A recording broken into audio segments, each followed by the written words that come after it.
नमस्कार मंडळी. तर आज आपण बनवणार आहोत मटण रस्सा. त्यासाठी आपण 2 कांदे घेतलेले आहेत. कांदे आपल्याला गॅसवर भाजून घ्यायचे आहेत. 1 वाटी सुकं खोबरं घ्यायचं आहे. खोबरं आपल्याला चांगलं बारीक किसून घ्यायचं आहे. 15 ते 20 लसूण पाकळ्या आपल्याला घ्यायच्या आहेत. त्यानंतर गॅसवर तवा गरम करायला ठेवायचा आहे. किसून घेतलेलं खोबरं आपल्याला गॅसवर चांगलं लाल होईपर्यंत भाजून घ्यायचं आहे. खोबरं भाजून घेतल्यामुळे ग्रेव्हीला चांगली थिकनेस येते आणि टेस्टही छान येते.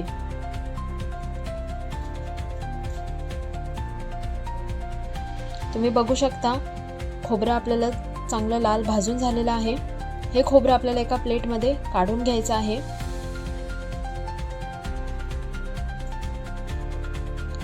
जो कांदा आपण गॅसवर भाजून घेतलेला होता तो सुद्धा आपल्याला तव्यावरती पुन्हा 2 मिनिटे चांगला परतून घ्यायचा आहे.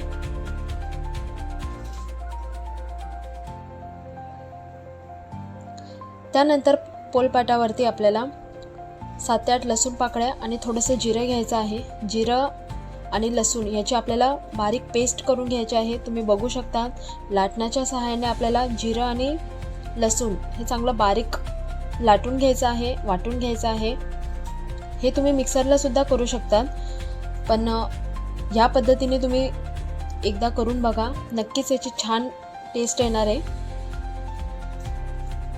तुम्ही बघू शकता की कशा पद्धतीने आपण जिरे आणि लसूण हे लाटण्याने एकदम बारीक केलेले आहे. जिरा आणि लसूणची आपली चांगली पेस्ट तयार झालेली आहे. त्यानंतर एका प्लेटमध्ये आपण भाजून घेतलेलं सुकं खोबरं घेतलेलं आहे, कोथिंबीर घेतलेली आहे, धना पावडर, गरम मसाला आणि भाजून घेतलेला कांदा घेतलेला आहे. चवीप्रमाणे तिखट घेतलेलं आहे आणि लसूण घेतलेले आहेत. यासाठी आपण वापरणार आहोत सवाईचा लाल वाटण मसाला. हा मसाला तुम्ही कोणत्याही मसाले भाजीसाठी वापरू शकता. मिक्सरच्या भांड्यात आपल्याला भाजून घेतलेलं सुकं खोबरं घ्यायचं आहे आणि जे मसाले मी तुम्हाला दाखवले होते ते सगळे मसाले घालून घ्यायचे आहेत. पाणी न घालता सुरुवातीला वाटून घ्यायचे आहेत. तुम्ही बघू शकता पाणी न घालता आपण बारीक वाटून घेतलेलं आहे. त्याच वाटणामध्ये आपल्याला भाजून घेतलेला कांदा आणि कोथिंबीर घालायची आहे आणि पुन्हा पाणी न घालता आपल्याला एकदा मिक्सरमधून फिरून घ्यायचं आहे. तुम्ही बघू शकता आपलं एकदम छान असं वाटण तयार झालेलं आहे. त्यानंतर आपण त्याच्यामध्ये थोडंसं पाणी घालणार आहोत आणि पुन्हा एकदा मिक्सरला बारीक वाटून घेणार आहोत. तुम्ही बघू शकता खोबरं आणि कांद्याचं आपलं चांगलं वाटण मस्त तयार झालेलं आहे. ते आपल्याला एका भांड्यामध्ये काढून घ्यायचं आहे.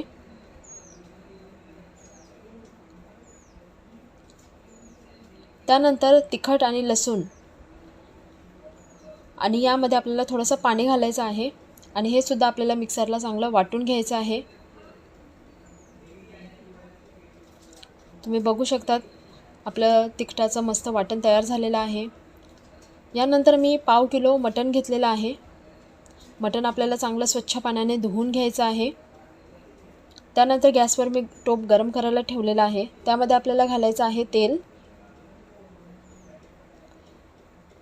जे आपण जिरे आणि लसूण वाटून घेतलेलं होतं ते या तेलामध्ये आपल्याला हे वाटण टाकायचं आहे. तुम्ही नक्की या पद्धतीने करून बघा, खूप छान आणि एकदम टेस्टी होते भाजी. त्यानंतर धुवून घेतलेलं मटण आपल्याला त्यामध्ये टाकायचं आहे.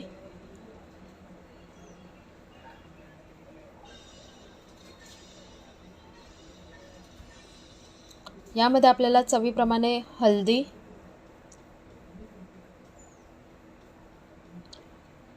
टाकून आपल्याला पुन्हा 2 मिनिटे परतून घ्यायचं आहे. तेल, हळद आणि जे आपण जिरे आणि लसूणची जी पेस्ट केली होती ते मटणाला पूर्ण लागली गेली पाहिजे. बिना पाणी टाकता आपल्याला फक्त झाकण ठेवून 5 मिनिटे हे थोडं शिजू द्यायचं आहे. 5 मिनिटे झालेली आहेत. तुम्ही बघू शकता मटणाला चांगलं पाणी सुटलेलं आहे. पुन्हा आपल्याला हे 2 मिनिटे चांगलं परतून घ्यायचं आहे.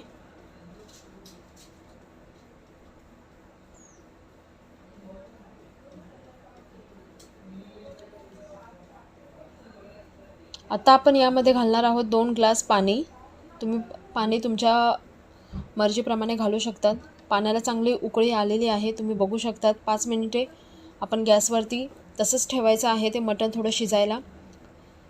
त्यानंतर हे मटण काढून पुन्हा आपण कुकरला हे शिजवून घ्यायचं आहे. 3 ते 4 शिट्ट्या होण्यासाठी आपल्याला कुकर गॅसवर ठेवायचा आहे.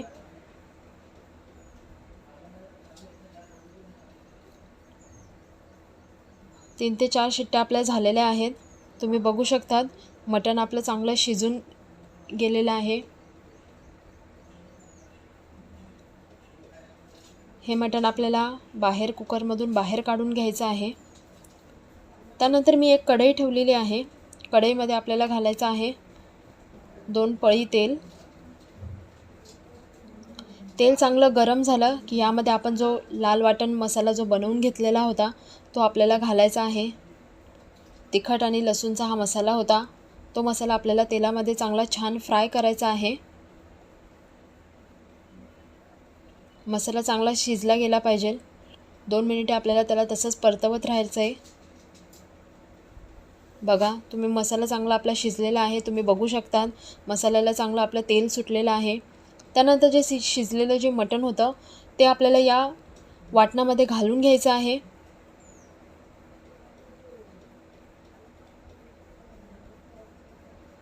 पुन्हा 2 मिनिटे आपल्याला चांगलं परतवून घ्यायचं आहे.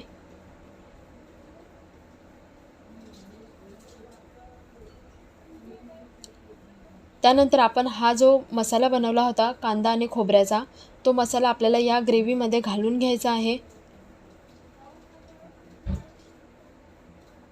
तुम्ही बघू शकता भाजी एकदम टेस्टी झालेली दिसते. तुम्ही नक्की या पद्धतीने एकदा ट्राय करून बघा. तुम्हाला सुद्धा ही रेसिपी खूप आवडेल. तुम्ही बघू शकता बाकी जे उरलेलं मटणाचं जे पाणी होतं ते सुद्धा आपण या ग्रेव्हीमध्ये टाकून घेतलेलं आहे. चवीप्रमाणे मीठ टाकलेलं आहे. तुम्ही बघू शकता भाजीला एकदम थिकनेस आली आहे, कलरही छान आलेला आहे आणि टेस्टला सुद्धा खूप भारी झालेली आहे ही भाजी. वरून आपल्याला कोथिंबीरने गार्निशिंग करून घ्यायचं आहे. रेडी आहे आपला मटण रस्सा. तुम्ही